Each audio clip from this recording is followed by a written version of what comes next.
सवेरे पाकिस्तान और मैं हूं सरवत वलीम। सुबह सवेरे पाकिस्तान दिन का आगाज़ किसी न किसी अच्छी बात से, और वो अच्छी बात है सफाई। सफाई सिर्फ अपनी नहीं, अपने माहौल की, अपने घर की, अपनी तमाम चीज़ों की, अपनी अलमारियों की, अपनी ज़ात की, अपनी शख्सियत की, अपने लिबास की। सफाई का दायरा बहुत वसी है। लोग सफाई करते हैं, ख़ुद मैंने देखा है बहुत सारी ऐसी ख़वातीन, मर्द हज़रात भी मैंने देखा है, ख़ुद बनते संवरते हैं, अच्छे अच्छे कपड़े पहन रहे होते हैं, साफ़ सुथरे रहते हैं, मगर उनके घर बहुत गंदे होते हैं। वो अपने घर को साफ़ नहीं करते। अगर अपने घर को साफ़ करने की कोशिश करते हैं तो उसका कचरा या तो साथ वालों के घर के सामने फेंक दिया जाता है या फिर गली मोहल्ले के नुक्कड़ के करीब जाकर फेंक दिया जाता है, और वक्तन फ़वक्तन वहाँ पर कचरा कुंडियाँ बनना शुरू हो जाती हैं। सिर्फ अपने घर को साफ़ नहीं रखें, अपने माहौल को भी साफ़ रखें। और हमारा दीन तो कहता है कि सफाई निस्फ ईमान है। जब सफाई निस्फ ईमान है तो सोचिए कि कितना ज़्यादा इस सफाई का आपको फ़ायदा होता है। अपने घर मोहल्ले सब जगहों को साफ़ रखिए, अपना लिबास साफ़ सुथरा रखिए। अपने लिबास को कहा जाता है कि लिबास किसी की भी शख्सियत का आईनादार होता है। मुख्तलिफ बीमारियाँ फूटती हैं कचरे से, मुख्तलिफ बीमारियाँ फूटती हैं जब आप मैले कुचैले रहते हैं, मुख्तलिफ बीमारियाँ फूटती हैं आपके घर के वॉशरूम से।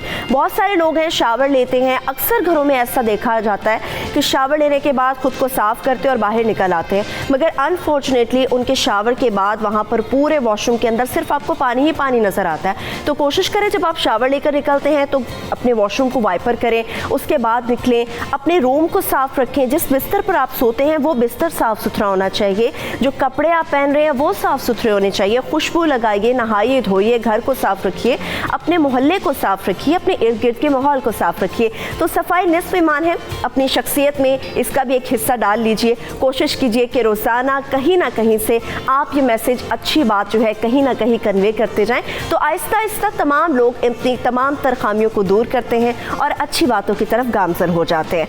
जब अच्छी बात हम करते हैं सफाई के मुताल्लिक, तो बहुत सारे लोगों का आजकल ये गिला भी होता है कि सफाई किस तरह से रखी जाए। हम नहा के निकलते हैं तो फौरी तौर पर स्वेटिंग वगैरह शुरू हो जाती है।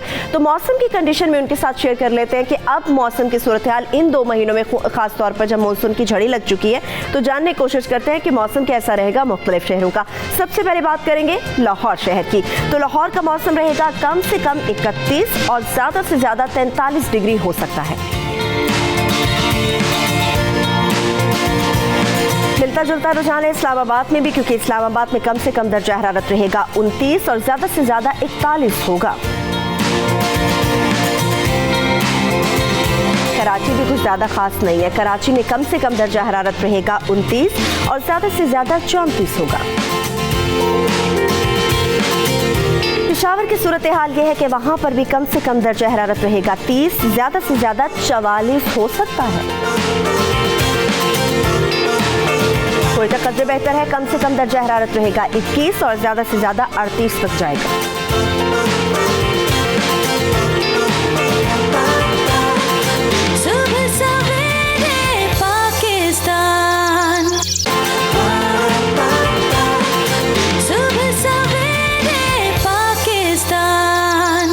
मुल्की हालात क्या हैं, क्या नई अहम खबरें सामने आ रही हैं, किन चीज़ों के ऊपर हम देख रहे हैं इंक्वायरीज बैठ रही हैं, कहाँ पर तहकीकात होने जा रही है, ये सारी चीज़ों से मुतालिक हमें सुबह सवेरे अपडेट करते हैं हमारे नुमाइंदा खुसूसी सुहेल भट्टी साहब इस्लामाबाद से। तो चलिए उनकी तरफ चलते हैं, उनसे बात करते हैं। भट्टी साहब गुड मॉर्निंग, कौन सी अहम न्यूज़ लेकर आ रहे हैं आज आप इस्लामाबाद से हमारे लिए?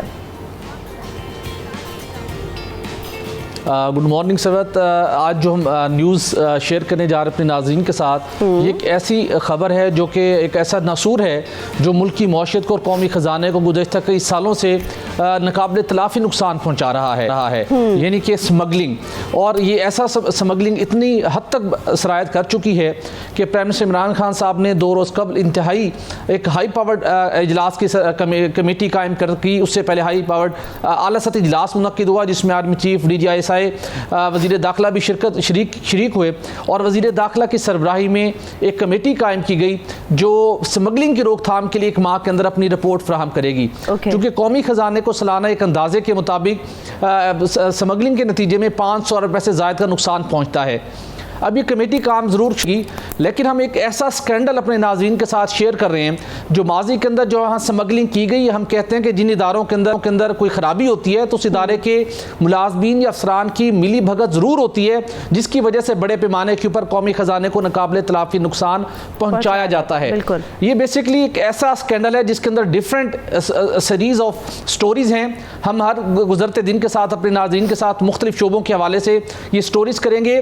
ये मामला अनअर्थ किया है वफाकी टैक्स मोहसिब ने अपने खुद नोटिस के तहत FBR के अंदर FBR के जो मुख्तलिफ मामलात थे, जो मुख्तलिफ स्कैंडल थे जो वहाँ पर बंद कर दिए गए थे, उनको वफाकी टैक्स मोहसिब ने पहली मरतबा जो उनको आईनी इख्तियार दिया गया था कि वो भी खुद नोटिस ले सकते हैं FBR के मामलात से मुतल्लिक, जिसके अंदर कस्टम्स के मामलात भी शामिल हैं। उन्होंने खुद नोटिस लिया, इंक्वायरी की और इंक्वायरी करने के बाद अपनी रिपोर्ट कंपाइल कर चुके हैं जो एक्सक्लूसिवली सुबह सवेरे पाकिस्तान को रिपोर्ट मसूल हुई है, जिसके अंदर आज हम जो शेयर करने जा रहे हैं वो बलूचिस्तान से जुड़ा हुआ और कराची की बंदरगाहों से जुड़ा हुआ एक स्कैंडल है जिसके नतीजे में कौमी खजाने को भारी नुकसान पहुंच रहा है। बलूचिस्तान के अंदर बताया गया है कि FBR यानी कस्टम के अफसरान की मुबैना मिली भगत के नतीजे में बड़े पैमाने के ऊपर गाड़ियों की स्मगलिंग का काम होता रहा और उसके अंदर ये उसमें इजाफा हो रहा है। तरीके वारदात वहाँ पर क्या होती है, जब भी कस्टम्स के अफसरान ऐसी गाड़ियों को स्मगलर्स को पकड़ते हैं वही लोग उन गाड़ियों को कस्टम्स अपनी कस्टडी में लेता है और वही स्मगलर्स दोबारा ऑक्शन में शरीक होकर सस्ते दामों दोबारा गाड़ियाँ खरीद देते हैं। गाड़ियों का स्टेटस भी कानूनी हो जाता है और मार्केट में फरोख्त कर दी जाती हैं। ये अरबों रुपए का स्कैंडल अगर हम बात करें जो 2 सालों की फिगर्स पॉइंट आउट किए गए हैं, 2017-18 में 871 गाड़ियां जिनकी मालियत 90 करोड़ रुपए से ज्यादा थी, 2018-19 में 969 गाड़ियां पकड़ी गई जिनकी मालियत 1 करोड़ रुपए से ज्यादा थी। इसके बावजूद कि वहां पर एंटी स्मगलिंग एक वहां पर एक उनका एक स्क्वाड मौजूद है, मौसर तरीके से कार्रवाइयां कर सकता है लेकिन कार्रवाई नहीं की जाती। ये एक एग्जाम्पल कोट की गई है। इंक्वायरी करने के बाद ये रिकमेंड किया गया है वफाकी टैक्स मोहसिब की जानिब से FBR को कि जो अफसरान मुलविस हैं उनके खिलाफ कार्रवाई की जाए।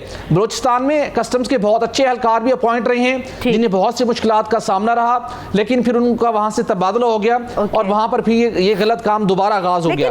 उसके बाद एक ग्रीन चैनल कराची के ऊपर एक ऐसी जी ये स्मगलिंग के हवाले से जो आपने बात की है, तो ये तो अगर बलूचिस्तान का मसला है, आपको याद होगा पंजाब में और दीगर सूबों में भी ये कैंपेन स्टार्ट की गई थी पिछली हुकूमत की तरफ से, जो कस्टम फ्री थी या स्मगल्ड गाड़ियाँ थी उनके अगेंस्ट कार्रवाई होना थी, बट अनफॉर्चुनेटली हुआ कुछ नहीं था। सिर्फ कैंपेन स्टार्ट की गई थी और ये कहा गया था कुछ इंक्वायरीज बैठेंगी, लेकिन हुआ कुछ नहीं था। थैंक यू सो मच भट्टी साहब, आपने हमें बड़ी तफसील से अपडेट किया।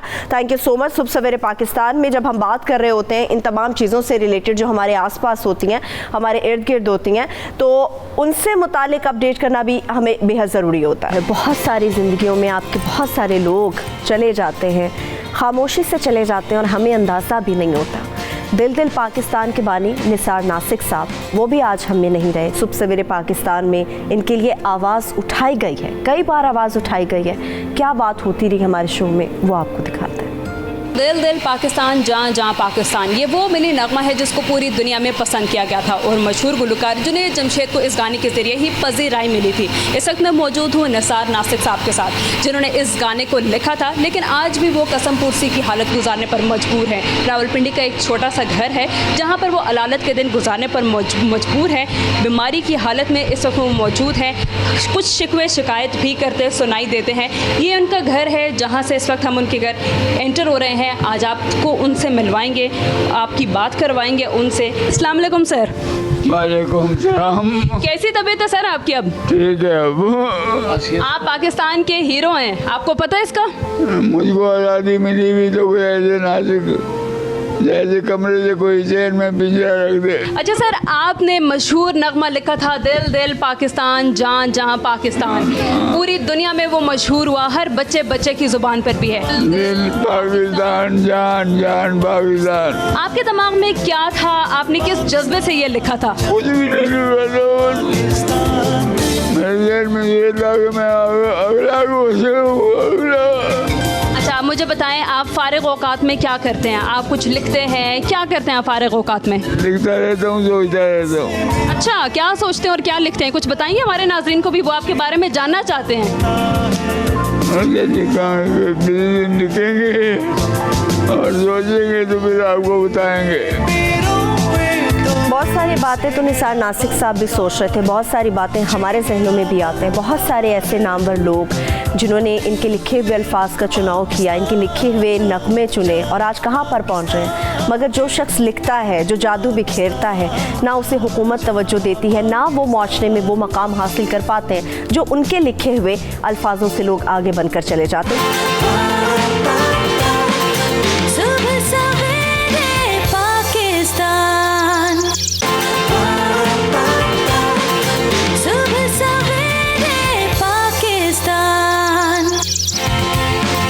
Welcome back. बात हो रही है एलर्जी से रिलेटेड। हमने आपसे बात की थी कुछ ना कुछ ऐसे इश्यूज़, कुछ ना कुछ ऐसी बीमारियां हम टेकअप ज़रूर करते हैं अपने डेली इशू में, डेली प्रोग्राम के अंदर, ताकि आप लोगों के लिए मसाइल का हल निकल सके। जो एक कॉमन मसला हमें सबसे ज़्यादा नज़र आता है वो होता है एलर्जी से रिलेटेड। वो किसी भी किस्म की एलर्जी हो सकती है, वो किसी भी चीज़ से हो सकती है, किसी भी खाने से हो सकती है, किसी चीज़ को देखकर हो सकती है। डस्ट एलर्जी बहुत ज़्यादा कॉमन है जिसकी वजह से लोग काफ़ी परेशान रहते हैं और उसकी वजह से बहुत ज़्यादा और भी इंटरनली इश्यूज़ जो हैं वो आपके अंदर पैदा होना शुरू हो जाते हैं। मसला ये होता है कि एलर्जी होती है मगर उसका हल क्या किया जाए। अगर हम किसी ऐसे माहौल में रहते हैं जहाँ पर डस्ट बहुत ज़्यादा है तो उसमें उसका क्या हल होना चाहिए, उससे बचने का तरीका क्या होना चाहिए, या आप किसी अगर डॉक्टर से कंसल्ट करते हैं तो उसका फिर इलाज क्या होना चाहिए। तो बहुत सारी ऐसी ख़वातीन हैं जो एलर्जी फेस पर है या किसी भी ऐसे हिस्से में है, फिर वो जाती हैं सैलॉन्स पर, जानने की कोशिश करती हैं कि इसको किस तरह से कंट्रोल किया जाए, क्योंकि ख़वातीन को अपनी सेहत से ज़्यादा अपने चेहरे की भी फ़िक्र रहती है, अपनी बॉडी की फ़िक्र रहती है, और क्योंकि उन्हें ये सबसे ज़्यादा केयर करने की ज़रूरत होती है, इसलिए वो जाती हैं सैलॉन्स पर, जानने की कोशिश करती है कौन सी ऐसी टिप्स यूज़ कर ली जाए या कौन सी ऐसी कॉस्मेटिक यूज़ होनी चाहिए, कौन सा फेशियल लेना चाहिए। तो इन सारी चीज़ों के लिए हमारे पास बड़े अच्छे ज़बरदस्त किस्म के गेस्ट मौजूद है। इस वक्त मेरे साथ लाहौर स्टूडियोज़ में नाज़िया मलिक साहब मौजूद है। Thank you so much Nazia. Nazia किसी तारीफ़ की मोहताज नहीं है, अदाकारा भी हैं, ब्यूटिशियन भी हैं, वन एंड ओनली एंकर भी हैं। आपने इनको कई दफ़ा देखा होगा और अक्सर टीवी स्क्रीन पर आप इनको देखते हैं। आपको वेलकम करेंगे। इसके साथ साथ डॉक्टर ताला महमूद साहब हमारे साथ मौजूद हैं। एलर्जी से मुताल्लिक़ ख़ास तौर पर डॉक्टर साहब से जानने की कोशिश करेंगे वो मरीज़ जो इतने ज़्यादा परेशान हैं, मुश्किलात में घिरे रहते हैं, जिन्हें अपनी एलर्जी को कंट्रोल करने का तरीका नहीं आता, तो बेस्ट उसका हल क्या होता है और उसका इलाज क्या हो सकता है वो डॉक्टर साहब से हम जानेंगे। इसके साथ साथ इस्लामाबाद स्टूडियो से हमारे साथ लुबना फराज मौजूद होंगी, माहिर ग़िज़ाइयत है। ऐसी बीमारी की सूरत में हमें अपनी डाइट को किस तरह से रखना चाहिए या कौन से इश्यूज़ के अंदर हमें किस डाइट को कंट्रोल करना चाहिए या किस एलिमेंट को अपनी बॉडी के अंदर हमें सबसे ज़्यादा कर देना चाहिए। And one and only Khurram Mushir साहब डर्मेटोलॉजिस्ट हैं, वो भी कुछ ही देर में हमें ज्वाइन करने वाले हैं बहुत सारी अच्छी और घरेलू टोटकों के साथ। और चलिए हमें ज्वाइन कर लिया, thank you so much Khurram, आपने थोड़ी देर में हमें ज्वाइन कर लिया। हमें था कि शायद आप थोड़ा सा टाइम लेंगे इस चीज़ के लिए, आपको भी वेलकम करेंगे। और खुरम हमें बहुत सारी चीज़ें बताएंगे कि इनका इलाज हम किस तरह से कर सकते हैं। तो अभी स्टार्ट करते हैं डॉक्टर साहब से।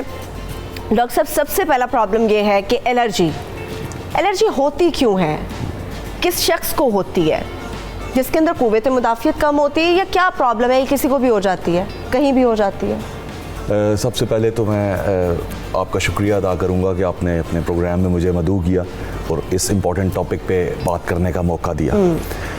एलर्जी से मुराद ये है कि आपका जो इम्यून सिस्टम है ये किसी भी एनवायरमेंटल एलर्जन या किसी भी ऐसी चीज़ के ख़िलाफ़ रिएक्ट करता है। तो बेसिकली इसमें आपकी इम्यूनिटी ज़्यादा होती है किसी भी चीज़ के ख़िलाफ़। जैसे हम बहुत सारी चीज़ें हमारे सराउंडिंग नॉर्मली मौजूद हैं, जैसे डस्ट मौजूद है, नॉर्मल ग़ज़ा हम खाते हैं, या एनवायरनमेंट में पोलन्स मौजूद हैं, ये सारी चीज़ें नॉर्मली एनवायरनमेंट में पाई जाती हैं। कुछ लोग ऐसे हैं जो इनको रिएक्ट करते हैं, जो सेंसिटिव होते हैं इन चीज़ों से, और जब वो एक्सपोज होते हैं ऐसे ही किसी भी अनासर से, किसी भी एलिमेंट से, लाइक पोलन्स, तो उनकी बॉडी एक्स्ट्रा रिएक्ट करती है compare to a normal human being which do not react to these harmless substances. तो ये जो एक्स्ट्रा सेंसिटिविटी है किसी भी चीज़ की, उसको हम एलर्जी कहते हैं। और उसमें चंद चीज़ें ऐसी हैं जो एलर्जी की मेन किस्में हमारी सोसाइटी में या दुनिया में पाई जाती हैं। एक तो कुछ लोगों को जब वो ऐसी चीज़ें जो एलर्जी करें उनसे एक्सपोज होते हैं, जैसे पोलन्स हैं या डस्ट पार्टिकल्स हैं या इवन एनिमल डेंडर है या कोई और ऐसी चीज़ें हैं, तो उससे कुछ लोगों को नज़ला, ज़ुकाम, छींकें, आँखों की खारिश, जिसको हम हे फीवर भी कहते हैं, वो हो जाता है। कुछ लोग ऐसे हैं जिनको एस्थमा लाइक सिम्टम्स होती हैं, सांस में रुकावट होती है, खांसी होती है, सांस में विस्लिंग साउंड्स आती हैं और किसी सीज़न में भी ये हो सकती हैं। और कुछ लोग हैं जिनको फूड एलर्जीज करती है, जैसे कोई खुराक खाई और उसके साथ जिस्म पर कुछ रैशेस बन गए, खारिश शुरू हो गई। और इसके अलावा एक चीज़ है जिसको हम कहते हैं एटॉपिक डर्माटाइटिस, यानी कि स्किन किसी भी चीज़ के साथ कांटेक्ट होने के बाद स्किन की एलर्जी जो है वो हो जाना, वो स्टार्ट हो जाना। तो ये मुख्तलिफ़ किस्म की मैनिफेस्टेशंस हैं on exposure to different kind of allergens, different type of elements जो कि नॉर्मली हार्मलेस एलिमेंट्स हैं, लेकिन हमारी बॉडीज़ एक्स्ट्रा रिएक्ट करती है और कुछ ना कुछ मैनिफेस्टेशंस होती हैं। और इसकी एक एक्सट्रीम फॉर्म एलर्जी की होती है जिसको हम कहते हैं मेडिकल टर्म में एनाफाइलैक्सिस। ठीक है, इसमें क्या क्या? उसमें ये होता है कि जैसे एक इंजेक्शन किसी को लगा, कोई ड्रग किसी ने खाई, या कोई फूड एलर्जी किसी को बहुत स्वेयर किस्म की है, बहुत ज़्यादा सेंसिटिविटी है उस पर्सन की, तो उस सूरत में ये होता है कि पेशेंट का ब्लड प्रेशर ड्रॉप कर जाता है, लिप्स स्वेल हो जाते हैं, टंग स्वेल हो जाती है, गले में स्वेलिंग हो जाती है, सांस की रुकावट, और it can be A lethal condition, वो जानलेवा भी हो सकती है, इतनी सख्त है। ये तो डॉक्टर साहब जितनी आपने हमें टाइप्स बताई हैं एलर्जी की, हमारी मोस्टली पब्लिक किसी ना किसी सूरत में नाज़िया इस चीज़ से इफ़ेक्ट हो रही होती है। आप भी बड़ी ख़वातीन को डील करती हैं, देख रही होती हैं, बहुत सारी ख़वातीन मैंने देखा कुछ इस किस्म की कॉस्मेटिक भी यूज़ करके सैलॉन्स पर आती होंगी, आपके पास भी बड़े ऐसे केसेस आते होंगे, चेहरा ख़राब हो गया, हाथों की अजीब हालत है, पाँव समझ से बाहर है, गर्दन पे कुछ ना कुछ रैशेस हो जाते हैं। नॉट ओनली कि वो कॉस्मेटिक कौन सा यूज़ करते हैं, बल्कि कुछ ऐसे फेशियल्स होते हैं, कुछ ऐसी आपकी क्रीम्स होती हैं, कुछ ऐसी फेशियल क्रीम्स होती हैं जिसकी वजह से रिएक्शन हो जाता है। अच्छा, अक्सर ख़वातीन को ये भी नहीं पता होता कि ब्लीच से पहले या बाद आपको कोई लोशन या क्रीम यूज़ करना भी है या नहीं करना, और कौन सा करना है कौन सा नहीं करना। ये ज़रूर जो है ये चीज़ें जो है वो रिएक्ट करती हैं स्किन में। अच्छा, एक और जो प्रॉब्लम हमने बहुत ज़्यादा देखा है वो यही देखा है कि ख़वातीन को अपनी स्किन के बारे में नहीं पता उनकी स्किन टाइप कौन सी होती है। वो जाकर कोई सा भी फेशियल करा लेंगी, अगर वो XYZ सैलॉन में भी जाएंगी तो अक्सर अगर सैलॉन वालों को भी इतनी इन्फॉर्मेशन नहीं होती है तो वो जो उनके ऊपर ट्रीटमेंट कर रही होती हैं उससे रिएक्शन हो जाते हैं, जिससे फेस के ऊपर आपके जो है रेडनेस आ जाती है या रैशेस पड़ जाते हैं। और यूजुअली लड़कियां ज़्यादातर ट्रीटमेंट अपनी शादी से पहले कराती हैं और पहली दफ़ा जाके करा रही, they don't even know bit about their skin. अच्छा, मैं नाज़िया मैंने अक्सर कभी सैलून पे जाऊँ, मुझे अक्सर ऐसे केसेस सुनने को और देखने को मिलते हैं। मतलब ख़वातीन आती हैं तो वो मतलब ब्यूटिशियन है सामने बैठे, उसको बता देंगे, इवन कि उन्हें खुद नहीं पता, वो बता देंगे अच्छा मेरी स्किन बड़ी सेंसिटिव है, कुछ कहेंगे नहीं मेरी स्किन ऐसे ही है, कर लो तुम। और उनका सबसे ज़्यादा कॉन्सेंट्रेट इस चीज़ के ऊपर था, फेशियल लेते हुए हमें ढेर सारी ब्लीच लगाई जाए कि हमें गोरा कर दिया जाए। एक तो ये कॉन्सेप्ट बिल्कुल, स्किन साफ होनी चाहिए, स्किन आपकी नीट होनी चाहिए। अच्छा, कई ख़वातीन ऐसी हमारे पास आती हैं जिनके बहुत ज़्यादा पिंपल्स वगैरह हुए हुए होते हैं। अच्छा, वो पिंपल्स भी नहीं अक्सर होते हैं, वो होता ही है कि किसी चीज़ का रिएक्शन होता है कुछ खाने से या उनके अपनी स्किन पे, स्किन की सफाई ना करने से। मैं बहुत कॉन्सेंट्रेट करती हूँ, प्लीज़ ख़वातीन स्किन की सफाई करें।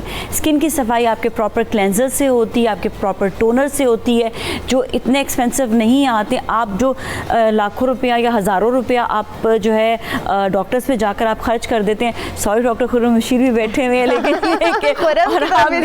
लेकिन ये है कि ये इट हैपन्स एक्चुअली। डॉक्टर साहब के पास तो बहुत सारे लोग ऐसे हमारे क्योंकि बहुत ज़्यादा ताल्लुक इस हवाले से रहता भी है, तो मैं तो फ़ौरन उनको यही कहती हूँ कि अपनी स्किन की पहले सफाई करें और फिर आपके जो प्रॉब्लम्स हैं ना वो आप जाके सॉल्व ज़रूर करें। अक्सर ऐसा होता है कि ख़वातीन हमारे पास मेकअप्स के लिए आती हैं तो मैं इनकी स्किन रिएक्शन भी देखती हूँ, तो I usually call the doctors. ऐसे ये रिएक्शन है, इसके ऊपर कैसे हमें जो है बेस यूज़ करना चाहिए, मैं फ़ौरन से उनके ऊपर बेस जितना आप समझ सकते हैं उतना हम समझ गाइडेंस जो है ख़वातीन सैलून्स पर जाती है, एक गाइडेंस उनके पास होनी चाहिए एटलीस्ट अपनी बॉडी का, अपनी स्किन का, अपनी हर चीज़ का आपको खुद पता होना चाहिए। आपको पता होना चाहिए आप मेले कुचैले तो नहीं है, आपका फेस तो मेला कुचैला नहीं है, आप कितनी सफाई उसकी रखते हैं। एक छोटी सी बात मैं करूँ, आप खुर्रम की तरफ जाइएगा कि आप जब भी कोई प्रोडक्ट यूज़ करें प्लीज़ मैं रिक्वेस्ट करूँगी कि आप उसे थोड़ा सा अपनी स्किन पे पहले आप लगा कर देख लें, गर्दन के कॉर्नर पे या फेस के साइड पर, क्योंकि हमारी स्किन हाथ की स्किन और फेस की भी अलग होती है, वो रिएक्ट बहुत ज़्यादा करती है, जिससे बहुत ज़्यादा आपको जो है स्किन के रैशेज़ और एलर्जीज हो सकती है। इनसे बचाव कैसे हो सकता है, कि इनसे बचने के लिए क्या तरीके अपनाए जा सकते हैं? क्योंकि डॉक्टर खुर्रम मुशीर भी हमारे साथ मौजूद है, उनसे तो हम गाइडेंस लेंगे, मगर इसके साथ साथ चूँकि हमारे साथ लुबना फराज भी माहिर ग़िज़ाइयत है, इस्लामाबाद स्टूडियोज़ में हमारे साथ मौजूद है, उनसे भी जानेंगे। लुबना, ऐसे बहुत सारे केसेस जब एलर्जी से रिलेटेड आते हैं तो ख़ास तौर पर अभी हम खाने की बात कर लें, कुछ लोगों को मतलब होता है कुछ ना कुछ ऐसा फ्रूट या ऐसी वेजिटेबल होती है जिसको खाने के बाद इस किस्म का रिएक्ट होता है उन्हें, कि मतलब उन्हें एलर्जी हो जाती है, वो किसी भी टाइप की हो सकती है। हमारी बॉडी के अंदर कौन से ऐसे एलिमेंट्स कम हो जाते हैं जिनको बैलेंस करना हमें बहुत ज़रूरी होता है, और उसके लिए कौन सी डाइट करना हमें बहुत ज़रूरी होती है, कौन सी डाइट ली जाए?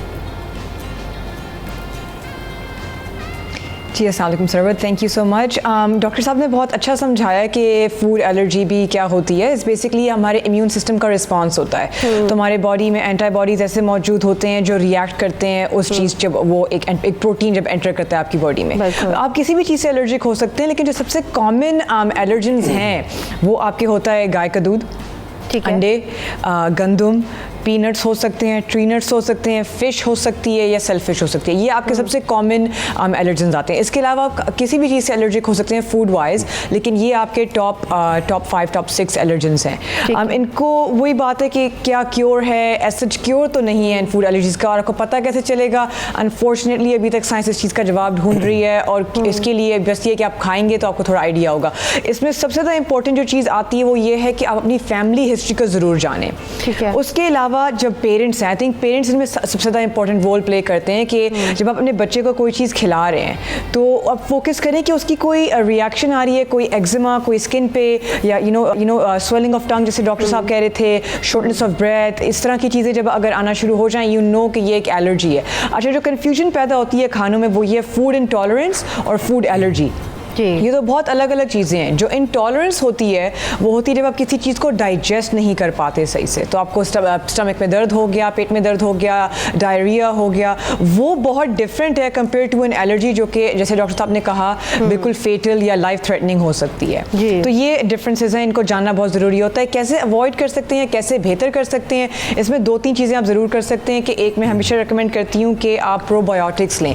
प्रोबायोटिक्स हमारी जो गट का बैक्टीरिया, गुड बैक्टीरिया होता है उसको बढ़ाता है। तो ऐसी चीज़ें जैसे दही हो गई या इवन प्रोबायोटिक्स की पिल्स भी आती हैं, वो भी इनटेक कर सकते हैं। एल-ग्लूटामीन एक बहुत एक इम्पॉर्टेंट फैक्टर है जिनको गट का ये इशू है, फूड का इशूज़ है, वो ये भी इनटेक कर सकते हैं। और जो सबसे इंपॉर्टेंट चीज़ मैं कहती हूँ इस चीज़ के लिए वो होती है एलिमिनेशन डाइट, जिसको फिटनेस इंडस्ट्री में कहते हैं। उसमें ये होता है कि आप ये सारी चीज़ें जो आपकी मेन एलर्जेंस हैं वो बिल्कुल छोड़ दें 3 हफ्ते के लिए, और फिर आहिस्ता आहिस्ता उनको री इंट्रोड्यूस करके देखें और देखें कि आपकी बॉडी किस चीज़ से रिएक्ट करती है। तो फिर आपको खुद ही पता चल जाता है। और ये भी नहीं अगर आप करते तो फिर there is also skin prick test जो आप करवा सकते हैं फूड एलर्जीज़ के लिए, जिससे आइडिया हो जाता है कि आपको किस चीज़ से आपकी बॉडी रिएक्ट करती है। सही है, ठीक है।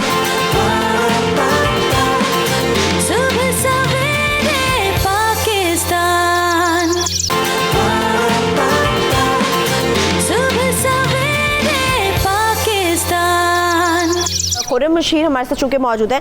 खुर्रम, जब ये एलर्जी इशू आते हैं, बहुत ज़्यादा मसाइल होते हैं, बहुत सारी टाइप्स होती हैं, बहुत सारे ऐसे मरीज़ हैं जो मुख्तलिफ किस्म के एलर्जी टाइप्स लेकर आपके पास आते होंगे। सबसे पहले तो मुझे ये बताएं कि कितनी ज़्यादा तादाद है उन अफराद की, और किस एलर्जी की वो टाइप लेकर आपके पास आते हैं? वो स्किन से रिलेटेड होती है, वो डाइट से रिलेटेड होती है, वो किस किस्म की एलर्जी के सबसे ज़्यादा पेशेंट्स आपके पास आते हैं, और उनकी डिमांड्स क्या होती हैं आपसे?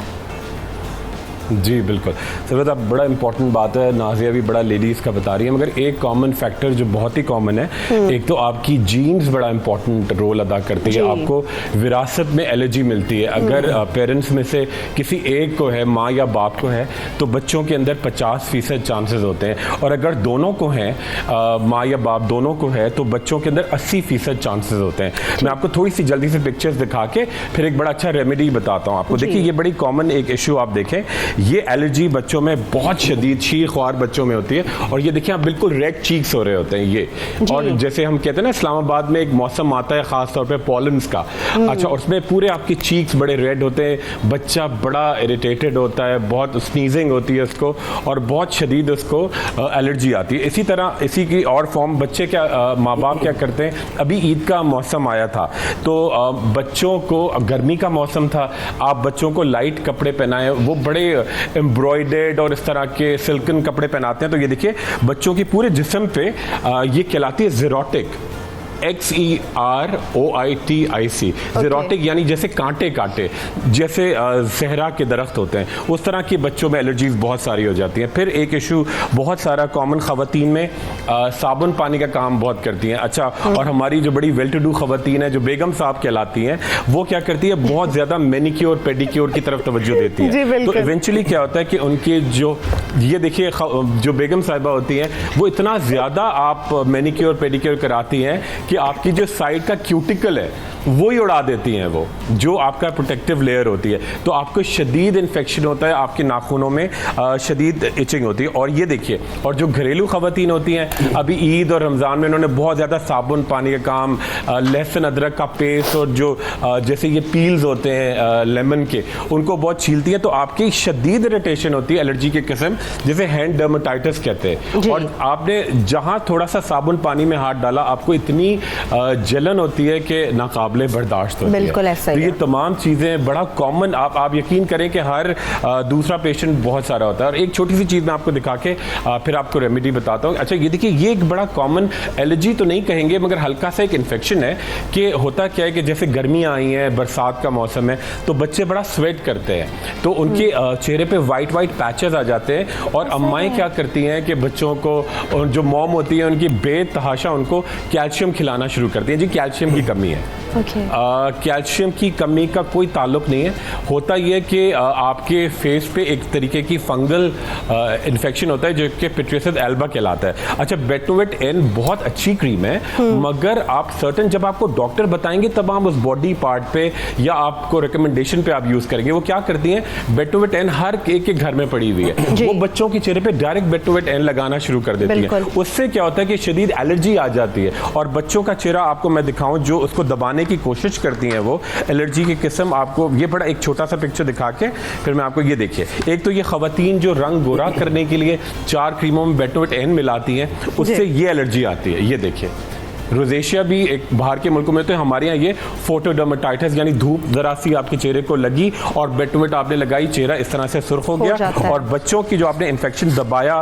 बेटोवेट एन से, तो उनके चेहरे पे क्या आता है कि जी, एक हल्का सा मैं आपको पिक दिखा दूँ तो मैं फिर इसको आगे, जी, तो ये बहुत कॉमन आपका फंगल इन्फेक्शन देखिए, ये बच्चों के चेहरे पे आपने दबा दबा के, जब आप इन्फेक्शन के लिए आप बेटोवेट एन या इस तरह की क्रीमें जो कि बहुत अच्छी है, मगर रिकमेंड करेंगे डॉक्टर आपको कि कहाँ लगानी है, चेहरे पे लगानी है कि नहीं लगानी है, तो उससे ये एलर्जी आ जाती है। जी, तो आज हम आपको बड़ी अच्छी सी एक, मैं चाह रहा हूँ कि क्रीम आपको बना के दिखाएं कि अगर आपको एलर्जी हो रही है तो आप, पहली बात तो आपको ये करनी है कि अपना बड़ा, आप चेहरे को, आप बॉडी को, आप उससे कुश्ती नहीं लड़ेंगे, आप उसको बड़ा माइल्ड, बड़ा टेंडर लव एंड केयर, बहुत प्यार से सूदिंग एजेंट आप लगाएंगे, जिससे क्या होगा, चेहरे को बड़ा आप रिलीव्ड हो जाएंगे। और जब आप बिल्कुल कंट्रोल में आए तो फौरी तौर पर, अगर आपको रातों को एलर्जी हो रही है और डेफिनेटली इतनी कोई इमरजेंसी नहीं है, तो आप उसको सूदिंग एजेंट लगा के फिर आप डॉक्टर से फ़ौरन रुजू करेंगे और आप देखिएगा इससे बहुत जल्दी इफेक्ट आना शुरू हो जाएगा। अच्छा, वो जरा हमें बना के भी आप दिखाएं। जी बिल्कुल बिल्कुल, देखिए बहुत सिंपल सा, जितना ज़्यादा आप चेहरे को माइल्ड चीज़ें लगाएंगे ना, उतना अच्छा इफेक्ट आता है। सबसे पहले डेफिनेटली हर घर में मौजूद होता है दही, ठीक है। आप फुल क्रीम योगर्ट जो कि लैक्टिक एसिड से भरपूर है, आपने क्या किया, फुल क्रीम योगर्ट तकरीबन आधा प्याला, और ये पूरी बॉडी के लिए होगा, बच्चों बड़ों सब के लिए। उसके अंदर आप ऐड करेंगे जी एक्स्ट्रा वर्जिन नारियल का तेल, कोकोनट ऑयल, ये भी बड़ा सूदिंग एजेंट है और इससे आपको एलर्जीज बिल्कुल गायब होती हैं, ठीक है। आपने इसके अंदर एक्स्ट्रा वर्जिन ऑलिव ऑयल या कोकोनट ऑयल, कोशिश करें कोकोनट ऑयल लगाएं, आजकल मौसम ऐसा है। ठीक है। अच्छा जी, उसके साथ ऐड करेंगे थोड़ा सा आपकी जो एलर्जीज हो रही है उसको मिनिमाइज करने के लिए थोड़ा सा टुकड़ा आपने जो लीमू कीनू आपके घर में यूज होता है उसके फ्लेक्स यानी उसके छिलके, ठीक है जी, उसके साथ ऐड करेंगे। ये देखिए ये बड़ी ज़बरदस्त, ये एंटीसेप्टिक भी है और आपके ज़ख्म भी भरता है। ये बिल्कुल इसके अंदर बेतहाशा सी वीड्स होती हैं। सी वीड एक ऐसी हर्ब है जो समंदर के पौधों के अंदर परवान चढ़ती है और ये इसके अंदर है। ये देखिए ये पर्ल्स हैं, ये पिसे हुए मोती हैं। ये देखिए ये पाउडरी फॉर्म में, ये देखिए बिल्कुल ड्राइड इसके अंदर, और ये बिल्कुल क्योंकि ये पूरी मरीन इनकी लाइफ होती है समंदर के अंदर, बहुत सालों तक ये रहते हैं इसकी, और ये जो जिनके अंदर से हमें मिलते हैं उनकी खुराक में सीवीड्स होती हैं, ठीक है। ये आपने किया और थोड़ा सा इसके साथ ऐड करेंगे जी बड़ा नरिशिंग के लिए जोजोबा ऑयल, जिसको उनाब भी कहते हैं उर्दू में, ठीक है। ये आपने जोजोबा ऑयल ऐड किया, ये बड़ा सूदिंग इफेक्ट है। और इसके साथ थोड़ा सा आप क्वांटिटी ऐड करेंगे जी, ये आ गया उपटन का एक्सट्रैक्ट। देखिए उपटन क्या करेगा, आपके जो छोटे मोटे दाने आ रहे हैं, जख्म आ रहे हैं, जो जैसे कहते हैं कि मिलेरा यानी गर्मी के दाने जो आते हैं, जिसके लिए हम कैलामाइन लोशन भी यूज़ करते हैं, थोड़ा सा आपने ये किया संदल और उपटन मिक्स, संदल बड़ा इसको सूदिंग इफेक्ट देगा, खुशबू भी बहुत अच्छी होगी। और ये आपने क्रीम बनाई और ये आप पूरी बॉडी पे लगाएंगे। और अभी मैं आपको इसको थोड़ा सा बना के दिखाता हूँ। चलिए आप इसको बनाइए, हमारे साथ चूंकि कॉलर्स भी हैं तो उनसे भी साथ साथ बात कर लेते हैं। अबू रेहान हमारे साथ मौजूद है, उनसे बात करते हैं। जी अबू रेहान, क्या बात करना चाहेंगे आप? अस्सलाम वालेकुम जी। वालेकुम अस्सलाम। क्या हाल है? जी अल्लाह का शुक्र है। जी अबू रेहान बताइए, क्या जानना चाहेंगे आप? पूछना ये चाहते हैं कि जो है ना सिस्टर है मेरी, उनकी एज है तकरीबन 22 साल। ठीक है। तो उनको अक्सर ना आटा गूंदते हुए या दूसरा जो है ना ये डस्ट वगैरह झाड़ू वगैरह लगाते हुए एलर्जी हो जाती है, इतनी ज़बरदस्त हो जाती है कि 1 मिनट की सांस लेना भी नामुनासिब हो जाता है। ओहो, ठीक है। तो ये दूसरा ये है कि पाँव की जो उंगलियां उनमें फंगस हो जाता है। पाँव की उंगलियों में फंगस हो जाता है, ठीक है। ये इशू है आपके सिस्टर का, ठीक है। आप अबू रेहान इसका जवाब अभी लेते हैं डॉक्टर साहब से। हमारे पास सेकंड कॉलर भी है इमरान, उनसे बात कर लेते हैं। जी इमरान, क्या जानना चाहेंगे आप? इमरान बात कर रहा हूँ एबटाबाद से। जी बात कीजिए, सुन रही हूँ मैं आपको। मेरी बेटी है आयशा न्याजी, उसकी उम्र 4 साल और 10 महीने है। उसको कफ एलर्जी है आई थिंक। तो हम ट्रीटमेंट बहुत ज़्यादा करवाया है लेकिन कहीं से भी आराम नहीं आ रहा। अभी शिफा से भी ट्राई किया था हमने, लेकिन वहाँ से भी अभी तक उन्होंने कहा कि जब 5 साल की होगी तब इसके टेस्ट वगैरह होंगे। तो उसको मसला ये आता है कि खांसी बहुत ज़्यादा आती है। अभी हम जो है ना इसका इलाज करवा रहे हैं, वो टेम्परेरी है, वेंटोलिन वगैरह यूज़ करवा रहे हैं। तो उसको उसकी माँ को थोड़ी सी एलर्जी है, छींकें आती हैं सुबह। लेकिन यह है कि बाकी हमारे ख़ानदान में किसी को एलर्जी नहीं है, मेरे ख़ानदान में नहीं है। तो लेकिन यह कि अब इसका हमें कैसे पता चलेगा कौन सी एलर्जी है और इसका ट्रीटमेंट हमें कहाँ से करवाना चाहिए, या अगर आपके पास इसका कोई हो तो मुझे। इमरान आपकी जो बेटी है उनको ये एलर्जी कब से है? ये खांसी की जो आप बता रहे हैं कि उसे कफ एलर्जी है, कब से ये चल रहा है उसको? ये तकरीबन 1 साल हो गए हैं इसको। तकरीबन 1 साल हो गया, ठीक है। Thank you so much Imran, आपने हमें कॉल की। डॉक्टर साहब से इसका जवाब लेते। डॉक्टर साहब, पहले जो हमारे कॉलर थे वो अपनी बहन की वजह से परेशान है, वो बता रहे हैं कि शी इज़ 22 ईयर्स, तो लेकिन वो आटा गूंदती हैं, झाड़ू वगैरह लगाती हैं, तो उसके बाद उन्हें इस हद तक एलर्जी की शिद्दत बढ़ जाती है कि सांस लेना 1 मिनट के लिए भी मुश्किल होता है। जी, बहुत सारे हमारे ऐसे लोग हैं जिनमें डस्ट से रिलेटेड एलर्जी बड़ी कॉमन है जी। डस्ट भी ख़ास तौर पे वो डस्ट जो ज़्यादा ओल्ड होती है, जैसे पुराने कारपेट्स हैं या पुराने कर्टन्स हैं, और इसी तरह ओल्ड ड्वेलिंग्स होती हैं, स्टोर्स होते हैं, स्टोर रूम्स होते हैं जहाँ पे डस्ट बहुत ज़्यादा एक्यूमुलेट हो जाती है। उस डस्ट में एक्चुअली एक डस्ट माइट पाई जाती है और उस डस्ट माइट की वजह से वो एलर्जी बहुत कॉमन होती है। तो बहुत सारे लोग जब डस्ट को एक्सपोज होते हैं, फॉर एग्ज़ाम्पल सफाई कर रही हैं ख़वातीन, झाड़ू लगा रही हैं या झाड़ पोंछ कर रही हैं, तो उस दौरान डस्ट एक्सपोजर के साथ छींकें आनी, स्नीजिंग होनी, और अगर सांस में मुश्किल है तो हो सकता है साथ उनको लंग्स तक एलर्जी पहुंच चुकी हो, सिर्फ नज़ला ज़ुकाम तक महदूद ना हो। तो ऐसी सूरत में सबसे इम्पॉर्टेंट चीज़ है प्रिवेंशन, कि आप उसको जितना प्रिवेंट कर सकते हैं आप उसको प्रिवेंट करें। मास्क पहने, डस्ट वाले एरियाज़ को अवॉइड करें और जितनी भी पॉसिबिलिटी हो सकती है जो चीज़ें जिनसे आप एक्सपोज हो रहे हैं आप उनसे बचाव करें। डबल मास्क पहन लें, फेस पे कपड़ा डाल लें। बहुत सारे लोगों को मैं काम करते हुए देखता हूँ, रोड पे काम कर रहे होते हैं, डस्टी इन्वायरमेंट होती है, लोगों ने कपड़ा तक नहीं बांधा होता, which is a simple preventive measure.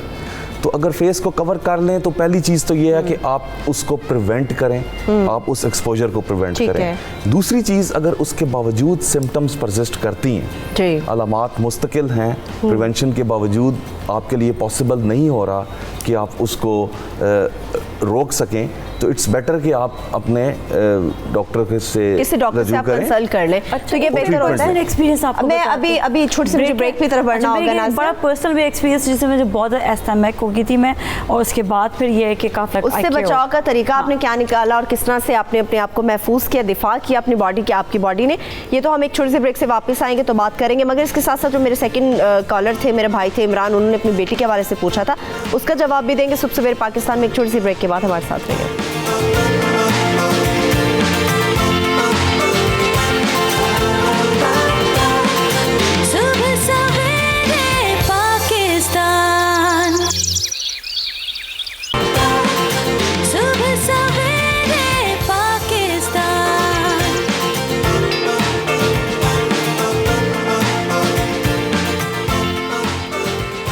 चूँकि बात हो रही है एलर्जी से रिलेटेड, और एलर्जी की कोई एक टाइप नहीं है। लोगों के जहन में होता है कि शायद सिर्फ डस्ट एलर्जी ही होती है, आपको गर्द से ही एलर्जी हो सकती है। एलर्जी की बहुत सारी किस्में होती हैं और उनसे बचाव के तरीके भी बहुत सारे होते हैं।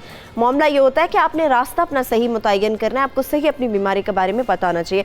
डॉक्टर साहब, एक और हमारे कॉलर थे इमरान, उन्होंने अपनी बेटी से रिलेटेड जो क्वेश्चन किया था, 1 साल हो गया तकरीबन उनकी बेटी को ये कफ एलर्जी है उनके मुताबिक, क्योंकि उनकी बेटी अभी 4 साल 10 महीने की है। तो डॉक्टर्स कह रहे हैं कि जब वो 5 ईयर्स कंप्लीट कर लेगी देन कुछ टेस्ट वगैरह करेंगे। अभी वो बच्ची की सेहत के लिए, उसको बचाव के लिए क्या कर सकते हैं, क्योंकि आपके तो फेफड़े अंदर से आपके ख़त्म हो जाते हैं, जख्म आ जाते हैं कफ करके बार बार, उसे क्या करना चाहिए? इस सवाल का जवाब देने से पहले मैं चंद एस्पेक्ट्स पे मैं बात करना चाहूँगा जो एलर्जी से रिलेटेड है। पहली चीज़ तो फूड एलर्जी। फूड एलर्जी बहुत सारे लोग ऐसे हैं जिनमें एक्चुअली होती नहीं है और उन्होंने प्रिज्यूम की होती है। हमारे सोसाइटी में बहुत सारे लोग हैं जो अंडा नहीं खाएंगे कि जी इससे हमें दाने निकल आएंगे, या राइस नहीं खाएंगे कि हमें कफ हो जाएगी। तो देखना ये होता है कि क्या ये ट्रू फूड एलर्जी है या एक प्रिजम्पशन है। डॉक्टर साहब, मैंने एक अंडा खाया था, ये देख रहे हैं मेरे एक पिंपल निकल आया है यहाँ पे। अभी अंडे की वजह से मैंने सिर्फ एक अंडा खाया था और पिंपल निकल आया मुझे। Pimple is not an allergy, और आप ना भी खाती तो ये निकल सकता था। इसका उससे कोई ताल्लुक नहीं है। हो सकता है आप you do lots of makeup, तो वही वाली बात है, आपकी स्किन के पोर्स में कितना ज़्यादा वो डस्ट पार्टिकल्स जो जमा हुए हैं, तो कितनी ज़्यादा क्लेंजिंग हुई है। तो आप हफ्ते में एक दफ़ा क्लेंजिंग ज़रूर लिया करें। तो देखना यही नहीं, रोज़ क्लेंजिंग करनी है, लेकिन डीप क्लेंजिंग हफ्ते में एक दफ़ा। जी, देखना आपने यही होता है कि वो ट्रू फूड एलर्जी है या नहीं है। दूसरा, many people are born with allergies, they are genetically prone. आपको नहीं पता आपको किस चीज़ से एलर्जी हो सकती है। बहुत सारे लोग जो फेस पे केमिकल्स यूज़ करते हैं, पहली बार भी रिएक्शन हो सकता है कि आपको पता ही नहीं है। एक बंदे ने एक दवाई खाई है और उससे उसको रिएक्शन हो गया जिसका उसको पता ही नहीं है। पेशेंट्स पूछते हैं जी मैं ये दवाई खाऊंगा मुझे कुछ होगा तो नहीं, तो वो डॉक्टर को भी नहीं पता होता कि ये पहली बार इस ड्रग से एक्सपोज हो रहा है, तो इसको ये रिएक्शन हो सकता है या नहीं। तो देखना ये होता है कि ट्रू फूड एलर्जी है या लोगों ने अपनी प्रिजम्पशंस बनाई हुई हैं। दूसरा, एक फूड डायरी मेंटेन करें। आप लिखते जाएं कि आज मैंने ये खाया, आज मैंने ये खाया, और अगर कोई एक्चुअल एलर्जी है तो उसकी एक कोरिलेशन आपको मिल जाती है। दूसरी चीज़, घर में मौजूद पेट एनिमल्स और बर्ड्स हैं, जैसे बिल्ली है या डॉग्स हैं, इनकी एलर्जेंस बहुत स्ट्रांग है। इनकी स्किन पे डेंडर होती है, डैंड्रफ, और वो हवा में मौलिक हो जाती है और उसकी वजह से घूमती रहती है एग्जैक्टली, और उसके साथ एस्थमा, एलर्जीज बहुत स्ट्रांग हो सकती हैं। ये सारे एस्पेक्ट्स हैं डॉक्टर साहब जिन पे बात करना बहुत ज्यादा जरूरी। नाजिया, आपने कोई पर्सनल एक्सपीरियंस शेयर करना था वो आपके साथ लेंगे, लेकिन चूंकि डॉक्टर साहब ने डाइट के हवाले से बात की, तो चूंकि लुबना भी हमारे साथ मौजूद है इस्लामाबाद से, उनकी तरफ चलते हैं। लुबना, बहुत सारी ऐसी चीजें जैसे डॉक्टर साहब ने बात की है कि आपको अपनी एक फूड डायरी को मेंटेन करना पड़ता है, लेकिन सबसे ज्यादा कौन सा फूड है जिसको अवॉइड करना चाहिए, या फूड एलर्जी मतलब सिर्फ देखने से हो जाती है, खाने से होती है? जिस तरह से अंडे की बात होती है कि जो लोगों की एक परसेप्शन है कि अंडा खाएंगे एलर्जी हो जाएगी, लेकिन बहुत सारे लोग कहते हैं नहीं अंडा डेली आपको खाना चाहिए, उससे कोई एलर्जी नहीं होती। कुछ ऐसे फ्रूट्स होते हैं जिनको देख के एलर्जी आपको हो जाती है, खाना तो बहुत दूर की बात होती है। जी बिल्कुल। एक्चुअल में ये जो हमारे प्रजम्पशन जैसे डॉक्टर साहब ने कहा है कि कई लोगों को ऐसा लगता है कि वो भी इसकी गर्म तासीर है, इससे मैं खाऊंगी तो मुझे दाने हो जाएंगे या मेरी स्किन रेड हो जाएगी, मुझे स्वेलिंग हो जाएगी। असल में ऐसा जब एलर्जीज़ की बात आती है तो ऐसा नहीं होता। लाइक दिस वाज मेंशन कि आपकी फैमिली जेनेटिकली, आपकी फैमिली हिस्ट्री में ये है या कोई ऐसी एलर्जन है जो चीज़ आप कंज्यूम कर रहे हैं उसमें आ रही है, तो ऐसी कोई स्पेसिफिक फूड नहीं जिससे मैं कहूँगी कि आप दूर चले जाएं। जो कॉमन फूड्स जिनमें एलर्जी आती है उनमें से यस, गाय का दूध, एग्स और फिश और गंदम बिल्कुल उनमें से एक हैं, क्योंकि ये काफ़ी ज़्यादा कॉमन है एलर्जीज़ के लिए।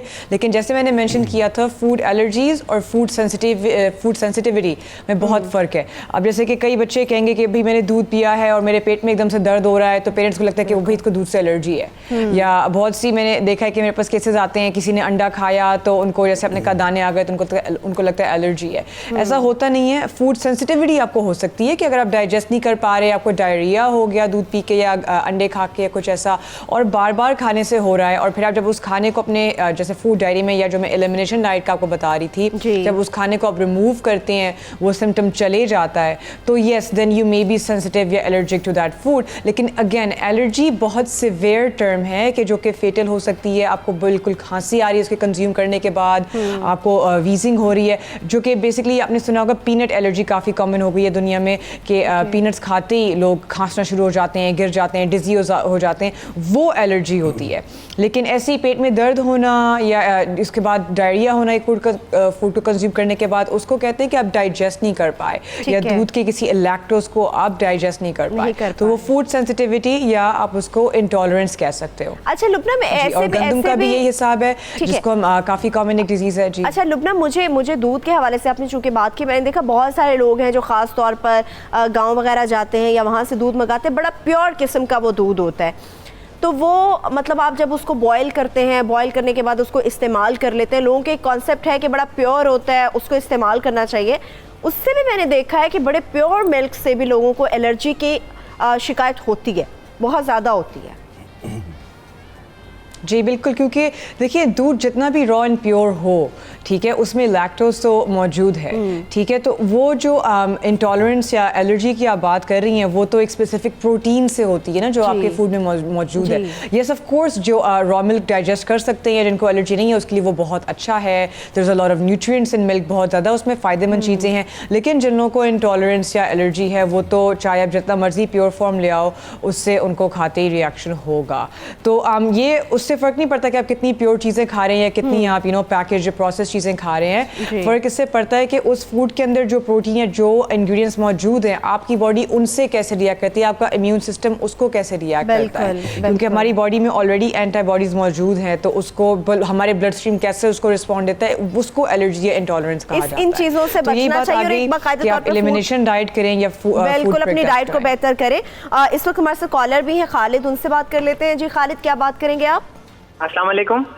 जी वालेकुम अस्सलाम। सर कैसे हैं सब? जी अल्हम्दुलिल्लाह, बात कीजिए। जी मेरा भाई है, उसको तकरीबन उम्र उसकी 10 साल है और उसको सर में एलर्जी होती है ना, तो डॉक्टर्स वगैरह से दवाई वगैरह काफ़ी करवाई है, तो वक्ती तौर पर उसे अफाका हो जाता है, फिर उसे खांसी का मसला होता है ना, तो वही डॉक्टर साहब से जानना था कि ये सर की जो एलर्जी आपने बात किया खालिद, सर की एलर्जी की शक्ल क्या होती है उनकी? जब उनको एलर्जी होती है क्या बहुत ज्यादा इचिंग होती है, खारिश होती है, क्या कुछ दाने वगैरह बन जाते हैं? होती है, दाने वगैरह सामने नहीं आते, खारिश होती है। अच्छा, यानी कि उनको खारिश आती है। Thank you so much Khalid. अभी डॉक्टर साहब से जान लेते हैं, हमारे साथ सलमान भी कॉलर मौजूद है, उनसे बात करते हैं। जी सलमान, क्या बात करेंगे आप? जी वालेकुम अस्सलाम। मेरा मसला यह है कि मुझे ना शहद की मक्खी जब काटती है ना, ठीक है ना, तो एलर्जी हो जाती है, इतनी एलर्जी हो जाती है कि उसके बाद ना सांस मेरी बंद हो जाती है, तो उसके बाद डॉक्टर के पास जाना पड़ता है, इंजेक्शन वगैरह भी लगवाने पड़ते हैं, तो फिर जाके ठीक होती है। इसके प्रॉपर है इलाज के बगैर की दवाई के इलाज सेट हो गया? ठीक है, चलिए thank you so much Salman, आपने हमें कॉल किया। आपके भी क्वेश्चन का डॉक्टर साहब से आंसर लेंगे, लेकिन अभी मुझे खुरम की तरफ चलना होगा। खुरम, जिस तरह से अभी खालिद ने बात की है, हमारे कॉलर ने उनको बताया उनके भाई का इशू है, 10 साल का वो है, और सर में उनकी एलर्जी बहुत ज़्यादा होती है, बहुत ज़्यादा होती है, फिर उनको सांस का भी इशू हो जाता है, तो इससे बचने का उन्होंने कहा कोई तरीका अगर आप बताएं तो वो ज़्यादा मौसर रहेगा।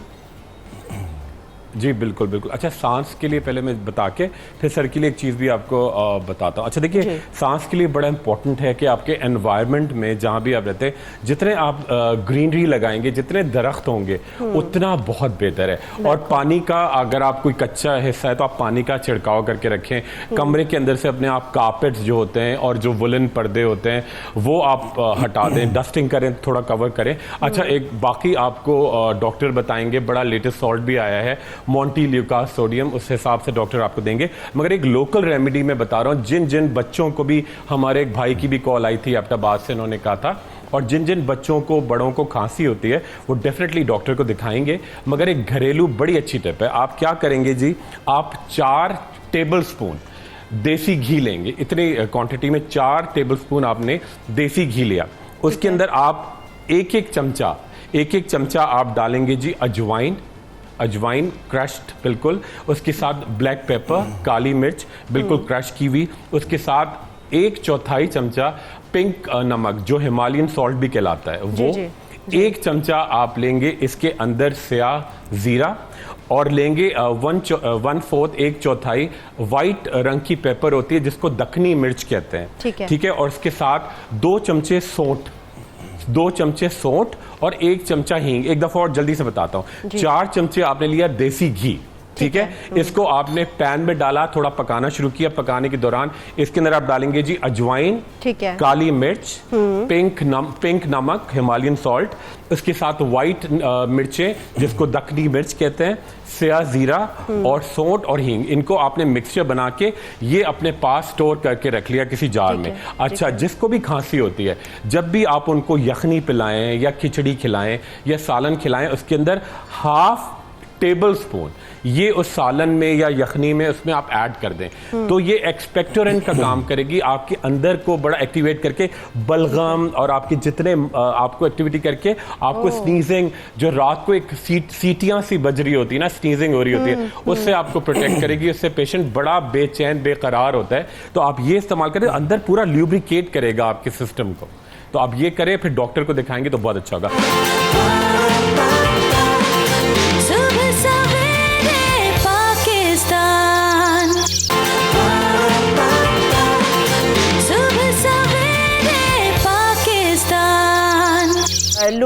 लुबना से बात कर लेते हैं। लुबना, जिस तरह से आप डाइट के हवाले से बता रही थी हमें कि बहुत सारी ऐसी चीज़ें हैं या आपको सेंसिटिविटी होती है बहुत सारे ऐसे फूड से, तो बेसिकली हमें अपनी बॉडी के अंदर कौन सा आप समझती हैं कि एलिमेंट सबसे ज़्यादा रखना चाहिए कि हम एलर्जी के अगर कोई भी टाइप हो तो उससे बचाव के लिए हम कम से कम वक्त में हमारी बॉडी उस चीज़ का दिफा कर सके? आपकी बॉडी में किस चीज़ की कमी हो जाती है जिसकी वजह से किसी भी एलर्जी को आप जो है वो उसका भरपूर दिफा नहीं कर पाते?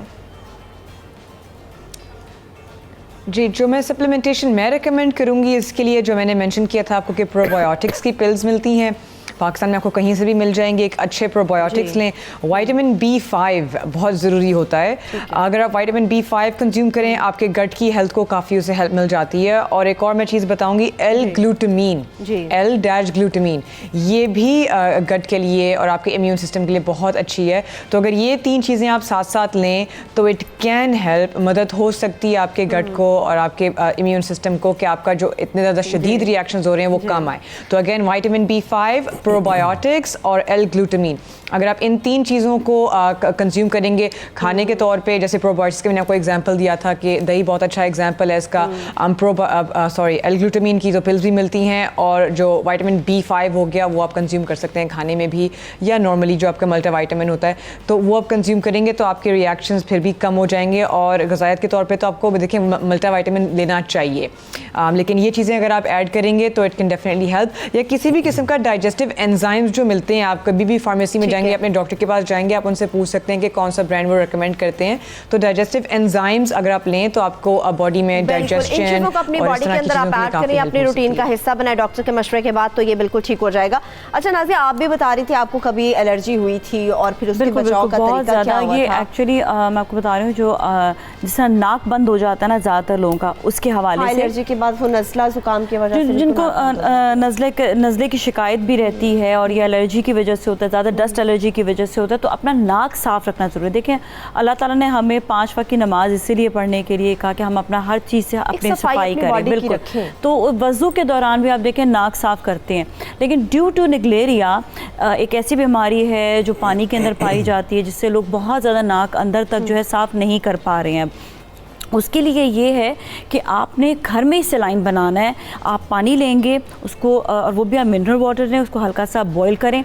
बॉईल करने के बाद उसमें आपने थोड़ा सा, अगर आप 1 कप पानी ले रहे हैं तो उसमें चुटकी भर नमक डाल लें, ठीक है। और थोड़ा सा जब लूक वार्म हो जाएगा, मतलब बिल्कुल मतलब वो आप ऐसे कहते हैं कि कोसा कोसा जिसे कहते हैं ना, हाँ बॉडी को मतलब वो आपने ले लेना है, और उससे फिर आपने नाक अंदर तक साफ़ करना है। जब आप अंदर तक साफ़ करेंगे तो ऑटोमेटिकली जब आप नाक साफ़ करेंगे तो नज़ला सारा जो है वो ऑटोमेटिकली निकलना शुरू हो जाएगा। तो इससे ये कि जितना आपका नाक साफ़ रहेगा, आपकी सर का दर्द एलर्जी की वजह से जो नज़ला यहाँ पूरा आपके जमा हो जाता है वो आपका पूरा निकलेगा।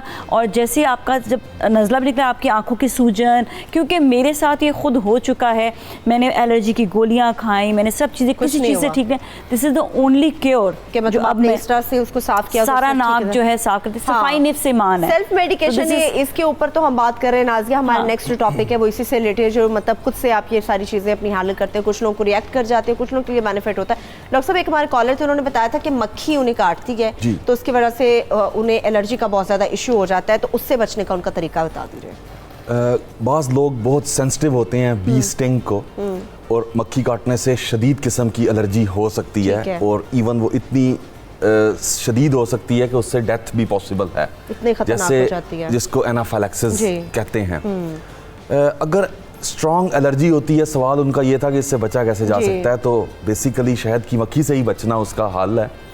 अगर उनका काम ऐसा, डॉक्टर साहब कुछ लोग हैं इस तरह का काम कर रहे होते हैं कि वहाँ पर सामना आपको ऐसे करना पड़ता है, या शहद निकालने का काम कर रहे होते हैं। जी बिल्कुल ऐसे ही है। अगर तो स्ट्रॉन्ग एलर्जी होती है, जैसे उन्होंने मेंशन किया था कि बहुत ज़्यादा स्वेलिंग हो जाती है, सांस में रुकावट होती है और हॉस्पिटल जाना पड़ता है, तो ऐसी सूरत में एक इंजेक्शन होता है एपिनेफ्रीन। ठीक है। जो लोग बहुत सेंसिटिव होते हैं उनके पास वो इंजेक्शन होना चाहिए, ताकि इंट्रामस्कुलर घर में ही उनको कोई लगा सके अगर इन केस उनको वो शदीद एलर्जी होती है। तो इससे बचाव ही जो है वो सबसे पहली इंपॉर्टेंट चीज़ है। उससे से बचना एलर्जीज में बेसिक चीज़ जो मैं एम्फसाइज करना चाहूँगा, वो पहली चीज़ है कि आप प्रिवेंशन करें। ठीक है। कि आप धूल, मट्टी, धुआं इन चीज़ों से अवॉइड कर रहे हैं, और अगर प्रिवेंशन इज़ नॉट पॉसिबल तो आप उसको ट्रीट ज़रूर करें। अगर किसी को एलर्जी है, जैसे हमारे अब्ताबाद वाले भाई ने सवाल पूछा था कि उनकी बच्ची को एलर्जी है, अगर एलर्जीज हैं तो उसको ट्रीट करें। मतलब खुद से सेल्फ मेडिकेशन आप ना करें, खुदा के वास्ते किसी अच्छे डॉक्टर को दिखाएं, या उन चीज़ों से अवॉइड करें जिनकी वजह से इश्यूज हो रहे हैं। खुरमशीर, हमारा लास्टली मैं आपसे ये जानना चाहूंगी, बहुत सारे ऐसे लोग हैं, मैंने देखा है खारिश होती है, बाजू पे खारिश हो गई, टांग पे, पिंडलियों पे खारिश हो गई। जब आप खारिश करते रहते उसके बाद सुर्ख कलर का एक धब्बा बनता है, वो एक ब्लड सा आपको नजर आता है, बिल्कुल वो सुर्ख कलर का होता है, वो किसी भी शेप में हो सकता है, उल्टा सीधा भी हो सकता है, लेकिन वो आपकी बॉडी पे कहीं ना कहीं जहाँ पे खारिश होती है वहां पे वो बनता है। तो ये भी एलर्जी है, और इसका बचाव का तरीका क्या है? बिल्कुल जी, बिल्कुल। इसकी बड़ी ये कहलाता है लाइकन सिम्प्लिक्स क्रॉनिकस। ठीक है। ये देखिए आपने बताया, मैंने फौरन इत्तेफाक से पेज निकला, ये बड़ा, ये देखिए ये इस तरह का दाग बनता है, आपकी कहीं भी बॉडी में बन सकता है। बिल्कुल। ये नेप ऑफ द नेक है, ठीक है, बिल्कुल, यानी आपकी गर्दन पे है, ठीक है, और ये पूरी बॉडी में सर्कुलेट करता है। ये जरूरी नहीं कि आपकी पूरी बॉडी पर ही, आपके सर में भी हो सकता है। ये देखिए, ये आपको मैं दिखाऊं कि ये आपके सर में अगर आप उसको शेव करेंगे तो डेबरी भरा हुआ है, पूरे सर के अंदर डेबरी भरा हुआ है, और पूरे आपके जिस्म में दिल चाहता है छुरी हो, डंडा हो, आप उसको इच करते चले जाएं। तो मैं एक बड़ा अच्छा सा एक ऑयल बना रहा हूं जो बड़ा सूदिंग ऑयल है, और आप पूरी बॉडी पे बिफोर बेदिंग यानी नहाने से पहले आप लगाएंगे तो आप देखिए कितना जल्दी इसका इंपैक्ट बहुत जोरदार होगा। ठीक है। अच्छा जी, सबसे पहले इसके अंदर हम क्या करेंगे, सबसे पहले इसके अंदर हम डालेंगे जी, ये आ गए जी सनफ्लावर सीड, सूरजमुखी के बीज। ठीक है। ठीक है। ये full of omega 3 fatty acids हैं, बड़े रिच हैं ये अच्छे नेचुरल ऑयल्स में।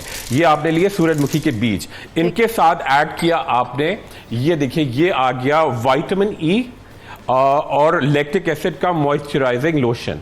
ठीक है, बस फटाफट खुरम बस हम फटाफट करेंगे, टाइम बिल्कुल खत्म हो चुका है, बिल्कुल खत्म है, बस फटाफट बिल्कुल सही है। जी बिल्कुल, और एंड में इसके साथ ऐड कर देंगे जी हम स्वीट आमंड ऑयल। ये पूरा आपने मिक्सचर बनाया, पूरी बॉडी पे लगाया और कोई अच्छी सी एंटी एलर्जी ले, कॉटन के कपड़े पहने, पानी ज्यादा पिए, इंशाल्लाह बिल्कुल ठीक। चले, ये तो बड़ा जबरदस्त किस्म की चीजें आपने खुरम हमारे साथ शेयर कर लिया। Thank you so much. Allergy के बहुत सारी ऐसी टाइप्स हैं जिनको कंट्रोल किया जा सकता है, जिनको खत्म किया जा सकता है, लेकिन शर्त उसके लिए ये है कि सेल्फ मेडिकेशन आप मत करें। आप देखेंगे किस चीज़ से आपको अवॉइड करना पड़ेगा। अगर आप अवॉइड करने के साथ साथ नहीं बच पा रहे तो फिर किसी अच्छे आपको डर्मेटोलॉजिस्ट के पास जाना पड़ेगा, किसी अच्छे डॉक्टर के पास जाना पड़ेगा और अपनी बीमारी का हल निकालना पड़ेगा। बहुत सारी ऐसी चीज़ें डॉक्टर साहब, जैसे मैंने बताया, मेरे हस्बैंड को डॉक्टर साहब बहुत ज़्यादा एलर्जी रहती है, उनके वालिद को बहुत ज़्यादा एलर्जी का इशू है, उनकी नाक भी बड़ी सेंसिटिव होती है। ज़रा सा वो एसी से बाहर निकलेंगे तो एलर्जी छींकों पे छींकें आती हैं, ज़रा सा वो बाहर गर्मी से आएंगे तो छींकें आना शुरू हो जाती हैं, माहौल उनका बदलता है तो छींकें आना शुरू हो जाती हैं। और ख़ासतौर पर डॉक्टर साहब, जो लड़कियाँ एक दूसरों के कपड़े पहन लेती हैं, मतलब वो एक ने कपड़े पहने हैं, फिर वो गए हैं ड्राई क्लीन हो गए हैं या नहीं हुए, फिर वो दूसरी आएगी वो उसको पहनेगी। तो वैसे भी नहीं यूज करने चाहिए कपड़े हो गए, आपके मेकअप के ब्रशेस, आपकी कंघी, आपका जो है टॉवल, हर चीज आपकी सेपरेट होनी चाहिए। तो डॉक्टर साहब, साफ सुथरी के साथ एलर्जी भी तो होती है बहुत ज्यादा। जी बिल्कुल ऐसे है कि एलर्जीज कपड़ों से ट्रांसफर नहीं हो सकती एक से दूसरे को, इन्फेक्शंस अलबत्ता हो सकती हैं। दूसरी आपने बात की नेजल एलर्जीज की कि एसी में जाना, बाहर निकलना, छींकें, 2 मिनट का बचला और छींकें आना शुरू। उसमें मैं यही एम्फसाइज करूंगा कि आप इसको ट्रीट करें। ट्रीटमेंट के लिए दवाएं मौजूद हैं, नेजल स्प्रेज मौजूद हैं, उनको रेगुलर बेसिस पे लें। बहुत सारे मैं अपने पेशेंट्स को भी यही मैसेज देना चाहूँगा कि लोग इस उम्मीद से ट्रीटमेंट करते हैं कि मैं ये दवाई खाऊं और ये ख़त्म हो जाए। ठीक है। एलर्जीज का बहुत मरतबा ऐसा होता है कि सिर्फ कंट्रोल अचीव हो सकता है। एलर्जीज का अगर आपको इशू है तो उसके लिए सिर्फ कंट्रोल हो सकता है और उसके लिए ज़रूरी ये है कि आप डॉक्टर से कंसल्ट करें, आप डर्मेटोलॉजिस्ट के पास जाएं और उन चीज़ों से अवॉइड करें जिसकी वजह से आपको एलर्जी हो रही है। Thank you so much doctor तला साहब, आप हमारे साथ मौजूद थे। And thank you so much Nazia, आपने भी अपना कीमती वक्त हमारे लिए दिया। लुबना फराज हमारे साथ माहिर ग़िज़ायत इस्लामाबाद स्टूडियो से मौजूद थी and doctor Khurram Mushir dermatologist हमारे साथ मौजूद थे। आप सबका बेहद शुक्रिया। सुबह सवेरे पाकिस्तान में एक छोटी सी ब्रेक की तरफ चलते, जब ब्रेक से वापस आएंगे तो एक बड़ा कॉमन इशू है, एलर्जी हो या आपको सर का दर्द हो या कोई भी आपका मसला हो, तो सेल्फ मेडिकेशन जो लोग कर लेते हैं वो आपके लिए कितनी नुकसानदेह हो सकती है, उसका क्या क्या रिएक्शन हो सकता है, वो आप साथ शेयर करेंगे। छोटी सी ब्रेक के बाद देखते रहिए सुबह सवेरे पाकिस्तान।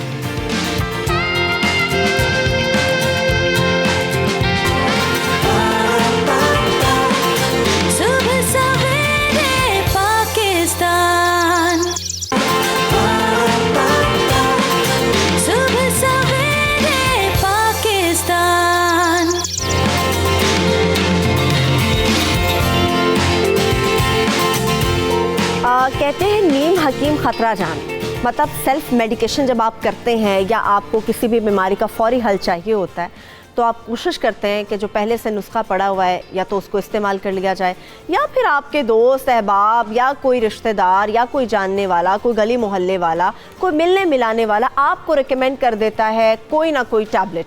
जैसे आपको नज़ला ज़ुकाम है, आपको पता होता है कि नज़ला ज़ुकाम के लिए मुझे फ़लाने बंदे ने ये चीज़ रिकमेंड की हुई थी तो लेट्स ट्राई, आप वो करते हैं। या आपको सर का दर्द है तो आप कोशिश करते हैं कि अगर वो बहुत ज़्यादा स्वेयर हो गया है तो आप कोशिश करते हैं कि कोई ना कोई टैबलेट घर पे पड़ी हुई है तो वो ले ली जाए। या आप कोशिश करते हैं, आपको बुखार है तो कौन सी मेडिसिन ऐसी हैं जो बुखार में आराम से आपको मेडिकल स्टोर से अवेलेबल होती हैं, आप जाते हैं और आप उनको यूटिलाइज़ कर लेते हैं, आप उनको खा लेते हैं और कोशिश, और उसके बाद फिर गिला करते हैं कि हमारा बुखार ठीक नहीं हुआ या बुखार ठीक हो गया तो चंद दिन के बाद दोबारा से बुखार हो गया। सेल्फ मेडिकेशन बहुत ज़्यादा ख़तरनाक चीज़ है।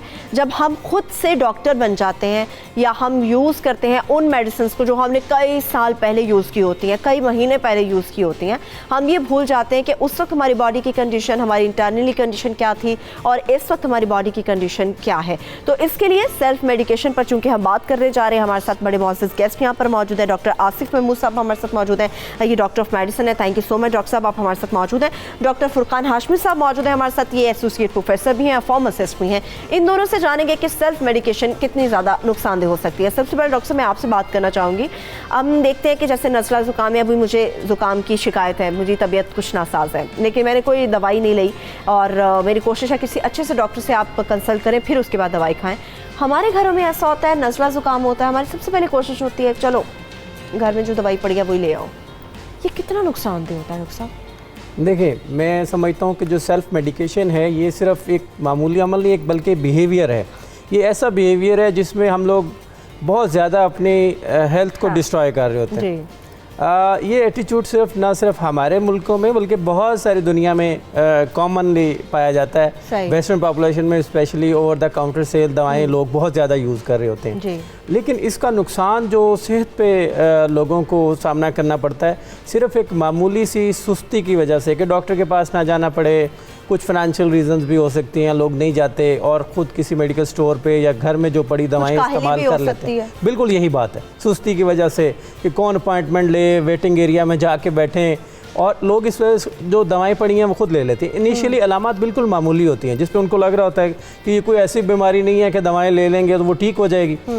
अनफॉर्चुनेटली मैं गैस्ट्रोएंटरोलॉजिस्ट हूँ, मैं आपको बताऊँ कि दुनिया के अंदर सबसे ज़्यादा लिवर फेलियर की वजह ये सेल्फ मेडिकेशन।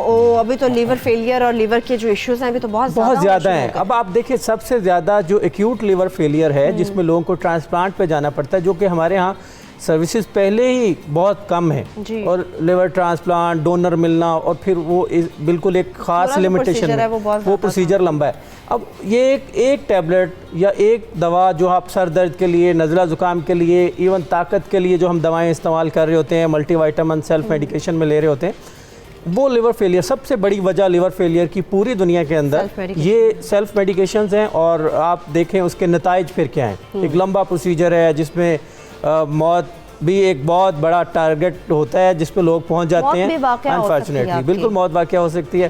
तो मेरा ख्याल है कि ये चीज़ें जो हैं वो आप सेल्फ मेडिकेशन करते हुए इन नज़र में रखें, लोगों को अवेयर करने की ज़रूरत है कि उसके नताइज क्या हैं।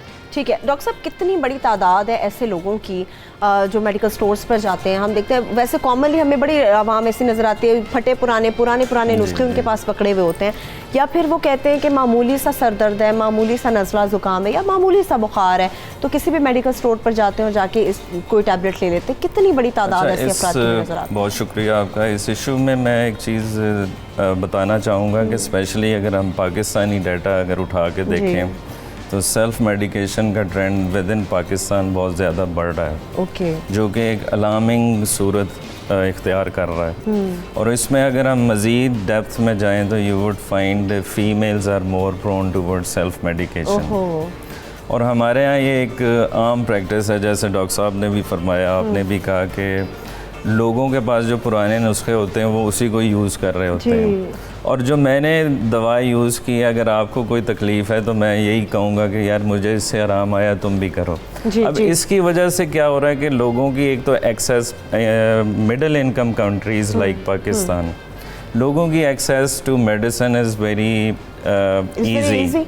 मतलब मेडिकल स्टोर पे जाता है, जी ये दवा दे दें, वो खाता है, वो पूरा कोर्स करे या ना करे। हमें चाहिए कि लोगों को एजुकेट करें, कि फिजिशियन से मशवरा करें, और जब वो फार्मेसी से दवाई लेने जाए प्रिस्क्रिप्शन लेके, तो वहाँ पे जो ग्रेजुएट फार्मासिस्ट है उससे रब्ता करें ताकि वो उसको सही। असल में सेल्फ मेडिकेशन का सबसे बड़ा जो एडवर्स इफ़ेक्ट है वो ये है कि इसके दवाइयों के बहुत सारे मुज़र असरात हैं। जैसे डॉक्टर साहब ने बताया कि लिवर फेलियर की एक बहुत बड़ी वजह सेल्फ मेडिकेशन है। इसमें यह है कि हमारे अगर हम कानून की बात करें तो जो ड्रैप एक्ट है और ड्रग एक्ट 1976 है, उसमें सेक्शन 24 है, जो कि एक्सेस टू मेडिसिन, और सबसे इम्पॉर्टेंट चीज़ है कि जो हम आप टीवी पे भी देखते होंगे कि बहुत सारे दवाओं के इश्तहारात आते हैं, आ रहे होते हैं, जो कि मैं समझता हूँ as a technical expert I don't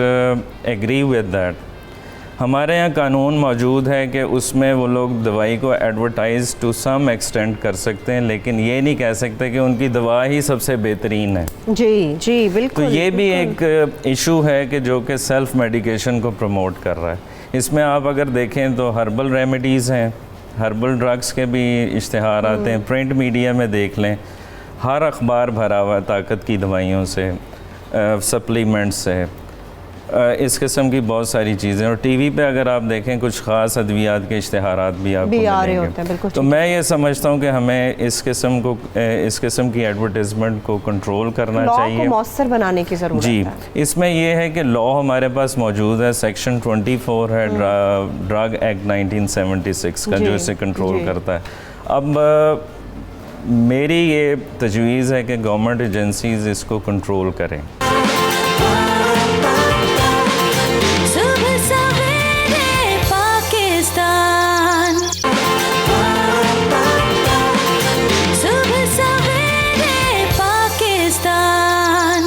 doctor के ऊपर ही चूँकि हम बात कर रहे हैं डॉक्टर साहब, एक तो हमने ये बात की कि कुछ लोगों की सुस्ती और काहली होती है, डॉक्टर के पास नहीं जाना चाहते, कुछ लोगों के फाइनेंशियल इश्यूज़ होते हैं, लेकिन हम ये भी देखते हैं बहुत सारे ऐसे डॉक्टर्स हैं जिनकी कोशिश होती है या देखा जाता है कि वो इस किस्म की मेडिसिन आपको रिकमेंड नहीं करते कि मरीज़ एक ही वक्त में सही हो जाए, उसको बार बार आना पड़े, वो बार बार फीस अपनी भरता रहे। तो इस तरह से क्या ये भी वजह होती है कि डॉक्टर के पास आने के लिए तैयार नहीं होते लोग कि वे डॉक्टर के पास जाएंगे, कोई फ़ायदा नहीं है, यही दवाई खुद भी खा सकते हैं? मैं एक बात मैं डॉक्टर फुरकान की बातों में ऐड करना चाहूँगा, जो उन्होंने बताया कि रेजिस्टेंस हमारे एंटीबायोटिक की बढ़ती जा रही है। एक कॉमन ट्रेंड जो आजकल हमारे लाहौर में स्पेशली और ओवरऑल पंजाब में भी देखने को मिल रहा है वो है टाइफाइड फीवर। टाइफाइड फीवर के ऊपर ड्रग रेजिस्टेंस इतनी आ चुकी है कि WHO कुछ अफ्रीकन कंट्रीज़ के बाद पाकिस्तान को उन दवाओं में टॉप पे रेड लिस्ट पे उन्होंने ब्लैक वार्निंग जारी किया हुआ है, क्योंकि उसमें सिर्फ हमारे पास ओरल फॉर्म में जो हम खा सकते हैं दवा, वो एक आध दवा रह गई। ठीक, तो मेरा ख्याल है कि जो बात ये कर रहे थे कि एंटीबायोटिक की रेजिस्टेंस पैटर्न जो नज़र आ रहा है वो आने वाले दिनों में हमें एंटारिक फीवर इस तरह एक वबा की सूरत में नज़र आएगा कि हमारे पास दवाएं ख़त्म हो गई होंगी। दूसरा मैं अगर इसमें ऐड करूं जो आपने सवाल किया कि देखें ये एक परसेप्शन बनी हुई है कि जी डॉक्टर ऐसी दवा लिखता है कि जल्दी ठीक नहीं होता। देखें दवाई का एक कोर्स होता है, फिजिशियन और फार्मासिस्ट को पता है कि उसके अंदर क्या है। ठीक, आपने एक दवा लेते हैं वो 7 दिन में या 8 दिन में या 10 दिन में आपको क्योर करेगी। तो जो टेक्निकल बंदे हैं उनको उस चीज़ का पता है। अब हमारे यहाँ एक ये भी बिहेवियर है एक सेल्फ मेडिकेशन में कि मैं दवाई खाऊं और फ़ौरन ठीक हो जाऊं। जी बिल्कुल।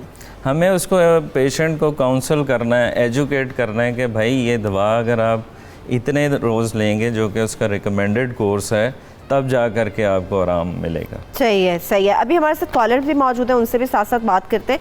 हमारे साथ सुहेल कॉलर हैं, उनसे बात कर लेते हैं। जी सुहेल, क्या बात करना चाहेंगे आप? अस्सलाम वालेकुम जी। जी वालेकुम अस्सलाम जी। आपको प्रोग्राम बहुत अच्छा है, हम रोज़ाना देखते हैं। Thank you so much, thank you. क्या बात करेंगे आप? मैं आपका बेसिकली शुक्रिया अदा करना चाहता था कि आप हमें एजुकेट करते हैं किस तरह हम मुआशरे में रहना और एंटीबायोटिक्स वगैरह। आपका शुक्रिया ही अदा करना।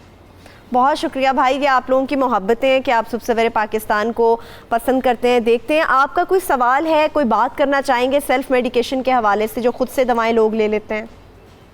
मैं डॉक्टर साहब से पूछना चाहता था कि हम अगर एंटीबायोटिक का ज़्यादा इस्तेमाल ना करें तो मैं किस तरह कौन सी दवाएं इस्तेमाल करें? ठीक है, बहुत शुक्रिया मेरे भाई, आपका सवाल बड़ा अच्छा है। अगर एंटीबायोटिक्स इस्तेमाल ना की जाएं तो फिर किस तरह से इलाज किया? देखिए एंटीबायोटिक जहाँ पे ज़रूरी हैं, जहाँ पे इन्फेक्शन हो चुका है तो सेल्फ कंट्रोल, तो अब देखिए वो जो कॉन्सेप्ट था कि जी आपकी बॉडी इम्यूनिटी खुद कवर कर लेगी, वो तो खैर कभी भी नहीं रहा। वो पहले और तरीका इलाज थे, अब एक डिफाइंड तरीका इलाज एंटीबायोटिक की सूरत में मौजूद है। तो मेरा ख्याल है डेफिनेटली जहाँ पे ज़रूरत है तो अपने फिजिशियन अपने डॉक्टर से मशवरा करके एंटीबायोटिक एक जो प्रिस्क्राइब्ड दवा है और एक ख़ास मुद्दत के लिए, टाइम के लिए, उसी को इस्तेमाल किया जाए। ठीक है, हमारे साथ एक और कॉलर है कुर्बान, उनसे भी बात कर लेते हैं। जी कुर्बान, क्या बात करेंगे आप? जी पहले तो शुक्रिया न्यूज़ का और सुबह सवेरे पाकिस्तान का। जी जी, बहुत शुक्रिया आपका भी देखने का। क्या बात करेंगे? जी मेरा सवाल यह है कि मैं थरपारकर से हूँ। वैसे जो है वो थरपारकर के अंदर जो है वो ये सेल्फ मेडिकल वाला जो है वो बहुत चलता है यहाँ पे स्टोर पे। ठीक है, स्टोर पर यह जो है कॉल जो है वो ड्रॉप हो गई है। हमारे साथ इकरा मेरे ख्याल में कॉलर हैं, उनसे बात कर लेते हैं। जी इकरा, क्या बात करना चाहेंगे आप? हेलो जी जी, सुन रहे हैं, बात कीजिए प्लीज। अली कैसर बात कर रहा हूँ। हेलो जी जी, कैसर साहब बात कर रहे हैं, बात करें, हम सुन रहे हैं। ये है कि हमारी ये जो जनरल प्रैक्टिशनर डॉक्टर्स हैं जी, ये बगैर कल्चर कराए हुए ये दवाएं लिखते हैं, तो क्या ये एंटीबायोटिक इस तरह यूज करना मुनासिब है? अच्छा ठीक है, बहुत शुक्रिया आपका। ये भी हमारे साथ कॉलर थे, इनका भी सवाल का जवाब लेंगे। नेक्स्ट हमारे साथ कॉलर है इकरा, उनसे बात कर लेते हैं। जी इकरा, क्या जानना चाहेंगी आप? आपसे ये पूछना था कि वोमिटिंग वगैरह होती हैं तो घर में कोई कैप्सूल वगैरह जैसे कि डॉक्टर ने दिया था कि आपको अगर कभी भी कोई वोमिटिंग वगैरह हो तो घर में टिप 20 कैप्सूल है वो ले लें। तो क्या ये ले सकते हैं? अच्छा ठीक है, तो ये वॉमिटिंग की वजह क्या है इकरा? किस वजह से आपको बहुत ज्यादा वॉमिटिंग हो रही है? वॉमिटिंग इस वजह से बस ये 3-4 साल हो चुके हैं इस बात को, वोमिटिंग होती हैं और बहुत टेस्ट करवाए हैं, लेकिन वो कहते हैं कि कोई मसला नहीं है, ऐसा थोड़ा सा मैदा खराब है, इसी वजह से ही होती है।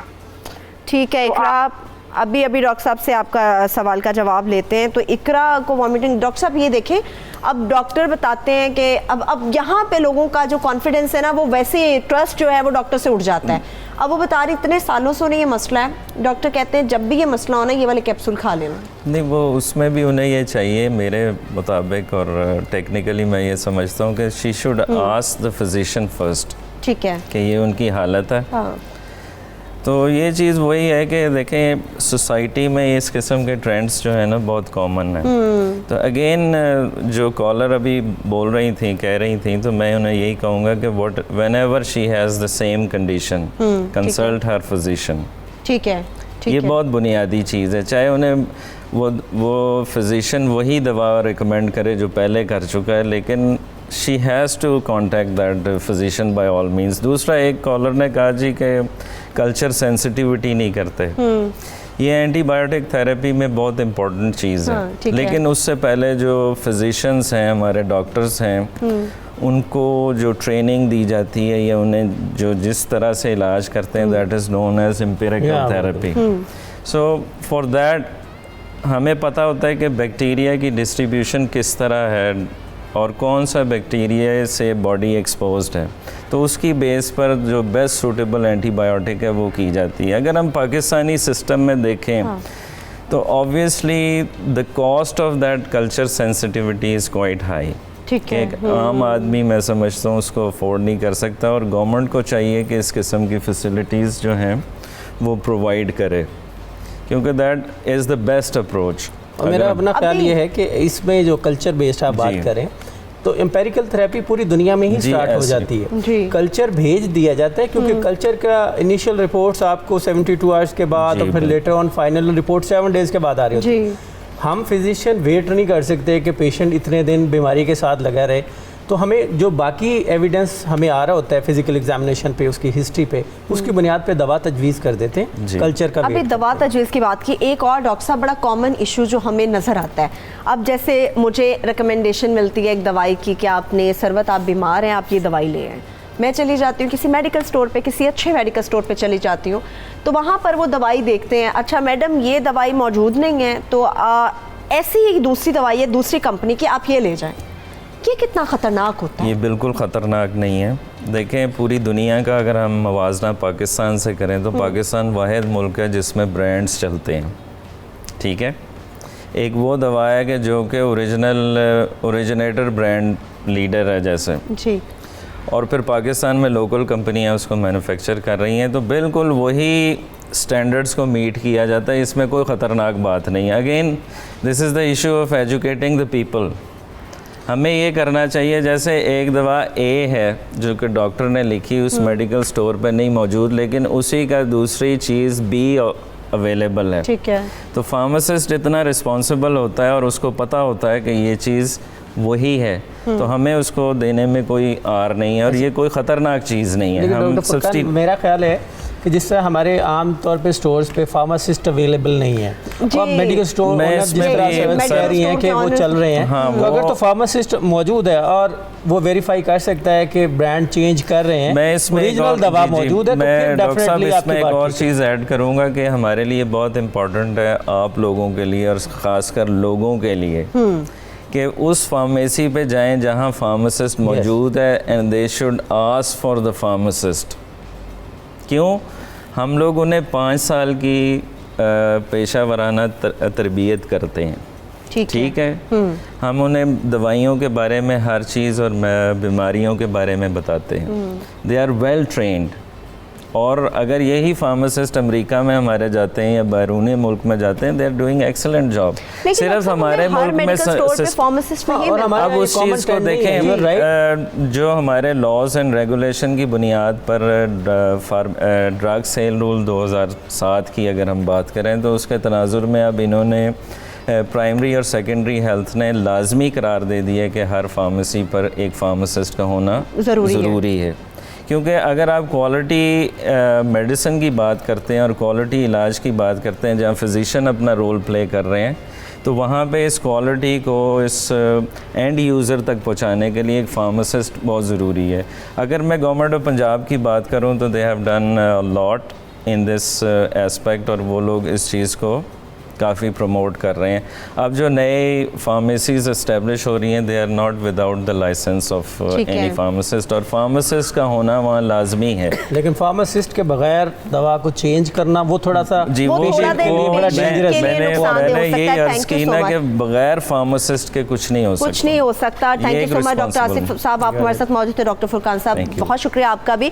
जब बात हम करते हैं अपनी ज़ात की, अपनी शख्सियत की, अपने आप की, तो उसमें अपने आप से प्यार करना सीखिए। किसी भी बीमारी की सूरत में सेल्फ मेडिकेशन आपके लिए शदीद नुकसानदेह हो सकती है।